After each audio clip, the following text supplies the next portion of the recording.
میں سوچتا ہوں کہ جب وقت ملے تو پیر صاحب سے تم تینوں کے رشتوں کے لیے کوئی خاص ورد و وظیفہ پوچھ لوں۔ میری زندگی کا کوئی بھروسہ نہیں ہے، اس لیے چاہتا ہوں کہ تم تینوں کے فرض سے فارغ ہو جاؤں، ابا جان نے کھانا کھاتے ہوئے کہا۔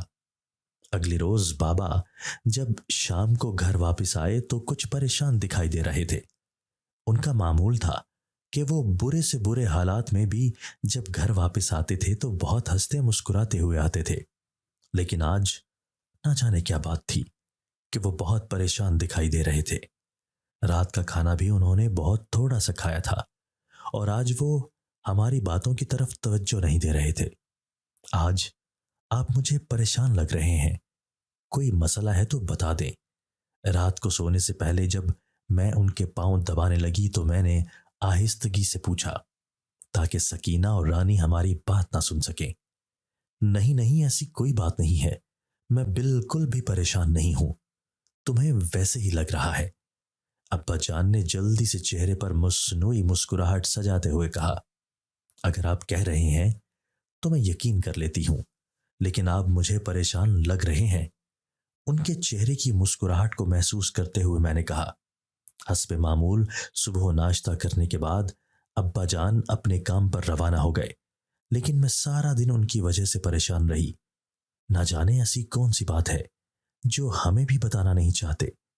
وہ پریشان تھے، ان کو پریشان دیکھ کر مجھے بے چینی اور بے سکونی محسوس ہو رہی تھی۔ سارا دن میں انہی کے متعلق سوچتی رہی۔ ہر نماز کے بعد میں نے ان کے سکون کے لیے دعا مانگی۔ شام کو جب ابا واپس آئے تو پہلے کی طرح چپ چاپ اور گمسم اپنے ہی خیالوں میں کھوئے ہوئے تھے۔ آج ان کی خاموشی کو سکینہ اور رانی نے بھی محسوس کر لیا تھا، اور وہ ابا جان سے بار بار پوچھ رہی تھی کہ وہ کیوں خاموش اور پریشان دکھائی دے رہے ہیں۔ ابا انہیں یقین دلانے کی کوشش کر رہے تھے کہ وہ خوش ہیں اور انہیں کوئی پریشانی نہیں، لیکن وہ دونوں ابا جان کی کوئی بات نہ ماننے کے لیے تیار نہ تھیں اور ان سے ضد کر رہی تھی کہ انہیں اصل بات بتائی جائے کہ وہ کیوں پریشان ہے۔ بہت مشکل سے ابا جان نے انہیں یقین دلایا کہ وہ پریشان نہیں ہیں۔ اب تو یہ معمول بن چکا تھا۔ پچھلے ایک ہفتے سے ابا جان مسلسل خاموش اور پریشان ہی دکھائی دے رہے تھے۔ بہت بار میں نے ان سے جاننے کی کوشش کی، لیکن شاید انہوں نے قسم اٹھائی ہوئی تھی کہ ہمیں کسی بات کے بارے میں کوئی علم نہ ہونے دیں گے۔ آج رات میں واپس چلا جاؤں گا، آستانے پر بہت کام ہے، اس لیے مجھے واپس جانا پڑے گا۔ میں نے ماسی صغیرہ سے بات کر لی ہے، وہ رات کو تم لوگوں کے پاس ہو جائے گی۔ پریشان ہونے کی یا ڈرنے کی ضرورت نہیں ہے، میں صبح سویرے واپس آ جاؤں گا۔ ہم تینوں اکٹھے کھانا کھا رہے تھے جب ابا جان نے ہمیں بتایا۔ ایسا کبھی نہ ہوا تھا۔ اماں کو فوت ہوئے 5 برس گزر گئے تھے، اور جب سے اماں فوت ہوئی تھی ابا کبھی بھی گھر سے باہر رات کو نہ رکتے تھے، بلکہ وہ تو شام ہونے سے پہلے ہی گھر آ جایا کرتے تھے۔ ہمیں یہ جان کر بہت حیرت ہوئی کہ ابا جان رات کو گھر نہیں آئیں گے۔ ابا جان کی پریشان صورت دیکھ کر ہم نے کچھ بھی پوچھنے سے گریز کیا۔ کھانا تو وہ صرف ہمارا ساتھ دے رہے تھے، ان کی پلیٹ میں سالن ویسا ہی پڑا تھا۔ ابھی وہ ادھر ہی تھے کہ ماسی صغیرہ آ گئی۔ ماسی کے آنے کے بعد ابا بھی چلے گئے۔ ہم ماسی کے سامنے کوئی بات نہ کرنا چاہتی تھیں، اس لیے خاموشی سے اپنے اپنے بستر پر لیٹ گئی۔ ہم تینوں کو ہی نیند نہ آ رہی تھی۔ ابا کا پراسرار رویہ ہمیں پریشان کر رہا تھا۔ ایسا کبھی نہ ہوا تھا۔ وہ اپنا ہر مسئلہ ہمیں ضرور بتاتے تھے۔ اپنے اپنے بستر پر لیٹ کر بھی ہمیں نیند نہ آ رہی تھی۔ یہ جو مالک ہوتے ہیں نا، انہیں نوکروں کی کسی پریشانی کا کوئی اندازہ نہیں ہوتا۔ اب مالک کا حکم ہے کہ رات کو ڈیوٹی دینی ہے تو رات کو ڈیوٹی دینی پڑے گی، ورنہ نوکری چھوڑ دینا ہوگی۔ اللہ اللہ کر کے تو اس بڑھاپے میں تمہارے باپ کو نوکری ملی ہے۔ ہمیں بھی خوشی تھی کہ تمہارے باپ کو اچھی نوکری مل گئی ہے۔ جو ان بیٹیوں کا ساتھ ہے وہ بہت پریشان تھا۔ میں نے اسے تسلی دی ہے کہ مت پریشان ہو، جب تک تمہاری رات کی ڈیوٹی ہوتی ہے میں تمہارے گھر اور تمہاری بچیوں کا خیال رکھ لیا کروں گی، بس تم اپنے کام پر توجہ دو۔ ماسی نے ہمیں خاموش اور پریشان دیکھا تو کہنے لگی،